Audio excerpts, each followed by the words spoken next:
મિત્રો, આજે આપણે ઇંગ્લિશ વોકેબ પર નજર કરીશું.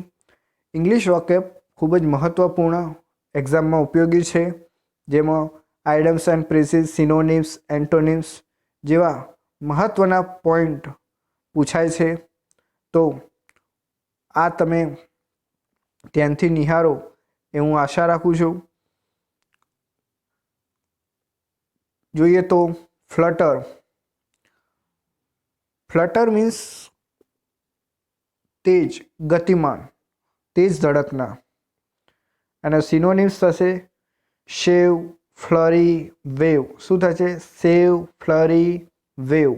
એન્ટોનિમ્સ છે સ્ટીલ, કામ એન્ડ પીસ. શું છે? સ્ટીલ, કામ એન્ડ પીસ. ગુજરાતીમાં જોઈએ તો ઝડપી, તેજ, એનું વિરુદ્ધાર્થી થશે શાંતિથી, એટલે કે સ્ટીલ, કામ એન્ડ પીસ. હવે જોઈતું હવે ક્યુઝિટિક. ક્યુઝિટિકનું થાય છે કલ્પનાશીલ.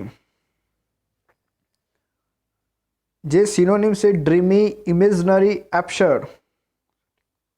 એક્ઝોટિકનું થાય છે કલ્પનાશીલ, એટલે કે ડ્રીમી, ઇમેજનરી, એબ્સર્ડ. એના સિનોનિમ છે એન્ટોનિમ્સ છે રિયાલિસ્ટિક, કોમન અને એક્ચ્યુઅલ. શું છે? રિયાલિસ્ટિક, કોમન અને એક્ચ્યુઅલ. મિત્રો, કલ્પનાશીલ છે એનું વિરોધી શું છે? વાસ્તવિકતા, હકીકત. તો એને ઇંગ્લિશમાં શું કહીશું? રિયાલિસ્ટિક. શું કહીશું? રિયાલિસ્ટિક. કોમન,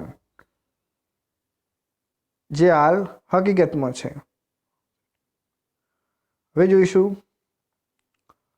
ફ્યુઝી. ફ્યુઝી એટલે અસ્પષ્ટ, જે તમને નોટ ક્લિયર દેખાતું હોય, નોટ ક્લિયર હોય, જે મૂંઝવણમાં મૂકતું હોય, અસ્પષ્ટ હોય દેખીતી રીતે. જોઈશું એનો સિનોનિમ્સ તો કન્ફ્યુઝ, મડલ, પરપ્લેક્સ. શું છે? કન્ફ્યુઝ, મડલ અને પરપ્લેક્સ એ અસ્પષ્ટના સિનોનિમ્સ છે, જે સમાનાર્થી છે. હવે એના એન્ટોનિમ્સ એટલે કે વિરુદ્ધાર્થી જોઈશું. વિરુદ્ધાર્થી જોઈશું તો એનો જોઈશું ઓરિએન્ટેડ, ક્લિયર. ઓરિએન્ટેડ એટલે સ્પષ્ટ, ક્લિયર એટલે સ્પષ્ટ, જે અસ્પષ્ટનું વિરુદ્ધાર્થી છે. હવે જોઈશું એક્રિએશન. એક્રિએશન એટલે વૃદ્ધિ પામે, ગતિ પામવું, એટલે કે વિકાસ કરવો. એનો મિનિંગ થાય છે ઇન્ક્રીઝ, એનલાર્જમેન્ટ, એક્યુમ્યુલેશન. આ એના મિનિંગ છે. હવે સિનોનિમ્સ જોઈશું તો એડિશન, એનલાર્જમેન્ટ અને એક્યુમ્યુલેશન. આ એના સિનોનિમ્સ છે. એન્ટોનિમ્સ છે ડિક્રીઝ, રિડક્શન. હવે જોઈશું એક્રિએશન એટલે વૃદ્ધિ પામવું. એનું ગુજરાતીમાં વિરુદ્ધાર્થી જોઈશું તો થાય છે ડિક્રીઝ, એટલે કે નીચે ધકેલું. મીન્સ કે મંદ ગતિએ જવું, મંદ ગતિથી વિકાસ થવો. ડિક્રીઝ, નીચે ઉતરતું જવું. ડિડક્શન. હવે જોઈશું 5 નોક્ઝિયસ. નોક્ઝિયસ એટલે હાનિકારક, નુકસાનકારક, હાર્મફુલ, જે તમને નુકસાન કરતું હોય. હવે સિનોનિમ જોઈશું તો પર્નિશિયસ, હાર્મફુલ અને બેમફુલ. પર્નિશિયસ, હાર્મફુલ અને બેમફુલ. પર્નિશિયસ, હાર્મફુલ અને બેમફુલ. મિત્રો ખાસ યાદ રાખજો, એનો સિનોનિમ પરીક્ષામાં આ પ્રશ્ન પૂછાય, કે આવડ પૂછાઈ ગયો છે. પર્નિશિયસ, હાર્મફુલ, બેમફુલ એના સિનોનિમ છે. એન્ટોનિમ જોઈશું તો હાર્મલેસ અને ઇનોસિયન્સ. હાર્મલેસ અને ઇનોસિયન્સ એના એન્ટોનિમ્સ છે. હાનિકારક, નુકસાનકારક, તો એનું વિરુદ્ધાર્થી છે હાનિ વગરનું, જોખમ વગરનું, તો હાર્મલેસ. ઇનોસિયન્સ તો પર્નિશિયસ, હાર્મફુલ, બેમફુલ એના સિનોનિમ્સ છે. એન્ટોનિમ્સ છે હાર્મલેસ, ઇનોસિયન્સ. હવે જોઈશું એમ્યુઝ, એટલે કે એન્ટરટેનમેન્ટ કરવું, મનોરંજન કરવું. હવે એનો સિનોનિમ્સ છે એન્ટરટેન, ગ્લેડન, પ્લીઝ, એન્જોય. કે જે આનંદ કરું, મનોરંજન કરું, ખુશ થવું, આ બધા એના સમાનાર્થી શબ્દો છે. એન્ટોનિમ્સ જોઈશું મનોરંજનનો વિરોધી, એમ્યુઝનો વિરોધી જોઈશું તો ડિસ્પ્લીશ નાખુશ થવું, ઉદાસ, ગમગીન થઈ ગયું, ડિસ્પ્લીશ, એનોય, ઇરિટેડ. અને બીજો એક મિત્ર શબ્દ છે ડિસ્મેલ. શું છે? ડિસ્મેલ. ડિસ્મેલ એટલે ઉદાસ, જે ઉદાસ થવું. ડિસ્પ્લીઝ, ડિસ્મેલ, ઇરિટેટ, એનોય આ એના વિરુદ્ધાર્થી શબ્દો છે. હવે જોઈશું ક્વેશ્ચન નંબર 7. લિબર્ટી. લિબર્ટી એટલે સ્વતંત્રતા, ફ્રીડમ. તો એનો સિનોનિમ્સ તમે જાણતા જશો મિત્રો. ફ્રીડમ, ઇન્ડિપેન્ડન્સ, જે સ્વાતંત્રતા. અને એન્ટોનિમ્સ છે સ્લેવરી, બોન્ડેજ.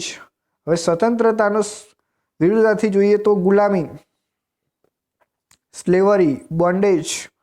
મિત્રો આ ખાસ યાદ રાખજો, એન્ટોનિમ્સ પરીક્ષામાં પૂછાય છે, જે આ મહત્વપૂર્ણ વર્ડ છે, તો તમે યાદ રાખજો. લિબર્ટીનો મિનિંગ છે ફ્રીડમ એટલે કે સ્વતંત્રતા. સિનોનિમ્સ છે ફ્રીડમ, ઇન્ડિપેન્ડન્સ.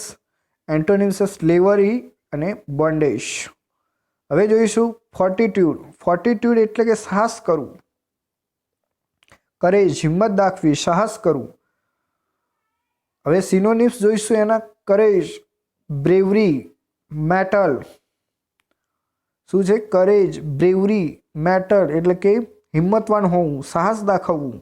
અને એન્ટોનિમ્સ જોઈશું સાહસનું તો ડરપોક થવું, ડરપોક, બીકણ, કાયર, કમજોર. એના વિરુદ્ધાર્થી છે લેઝીનેસ, કાવર્ડિસ, જેનો અર્થ થાય છે એન્ટોનિમ્સ લેઝીનેસ એટલે કે આળસુ, કાવર્ડિસ, ડરપોક, બીકણ. તો ફોર્ટિટ્યુડ એટલે શું? સાહસ કરવું, કરેજ. હવે જોઈશું 9 નંબર ગ્લુમી. ગ્લુમી એટલે ઉદાસ, શેડ. ગ્લુમી એટલે ઉદાસ, શેડ. સિનોનિમ્સ છે મર્કી, ડિપ્રેસ, ડિસ્માલ એટલે ઉદાસ, ડિસ્પ્લીઝ. શું થશે? ડિસ્પ્લીઝ, તે તમે અગાઉ જોયું.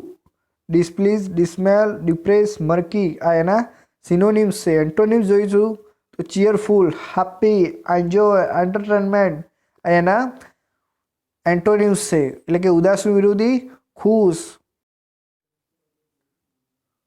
હવે જોઈશું સેલેરિટી.